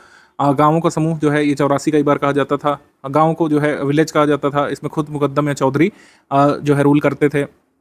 मुगल एडमिनिस्ट्रेशन में गाँव के लिए एक विशेष टर्म भी दिया जाता था जिसको देह बोलते थे, देह या फिर डी कहा जाता था। तो ऐसे छोटे छोटे फैक्ट्स जो है आप लिख करके रख सकते हैं। मतलब ऐसी जगह रखिएगा कि आप रिवाइज भी करें, ऐसा नहीं नोट करना है कि वो कहीं खो जाए और कभी आपके काम ना आए। सारी चीज़ें नहीं नोट करिए, लेकिन कुछ कुछ चीज़ें आप नोट करिए। क्या क्या नोट करना है, जैसे कुछ लोग नहीं समझ पाते हैं कि नोट क्या करना है। नोट क्या करें सर, सारे कुछ इंपॉर्टेंट लग रहा है शुरू में, तो आप क्या काम करिए कि अभी आप मल्टीपल टाइम्स रिवीजन पर फोकस करिए। जब टेस्ट दे लेंगे, पीवाईक्यू कंपाइलेशन थोड़ा सा पढ़ेंगे, तो आपको समझ में आएगा कि इस तरीके से क्या चीज़ नोट करना होता है। तो बिल्कुल भी टेंशन वाली बात नहीं है। आप लोग पढ़ाई यहाँ पे शुरू कर लीजिए। आज से आपका ग्रुप शुरू होता है। बेसिक बुक का टाइमलाइन फॉलो करना शुरू करिए। शुरुआत में थोड़ा सा बर्डन सम लग सकता है। कोशिश करें कि हर 7 दिन में एक ब्रेक भी ले सकते हैं आप। 45 दिवस का टाइम प्लान है। ये हार्ड एंड फास्ट रूल नहीं है कि इसको 45 डेज में ही कंप्लीट करना है। अगर आपको लगता है 45 डेज में नहीं हो सकता, मैंने आपको कहा कि आप 60 दिवस तक इसको ले जाइए, 65 दिवस तक आप ले जाइए, 70 दिवस तक वर्स्ट केस में आप ले जाइए, लेकिन इसको कंप्लीट करिए। इसको कंप्लीट करे बिना अगर आप आगे बढ़ना चाहते हैं तो हमेशा ही कई बार खुद को पीछे महसूस करेंगे आगे के फेजेस में। 45 दिवस ये अगर आपने गुजार लिए बेसिक बुक्स के साथ, तो आगे की प्रिपरेशन काफ़ी आसान हो जाने वाली है। डाउट क्लियरेंस वाला ग्रुप हमारा शुरू होता है। कोई भी आपका डाउट है, आप डाउट क्लियरेंस ग्रुप में पूछना शुरू कर सकते हैं।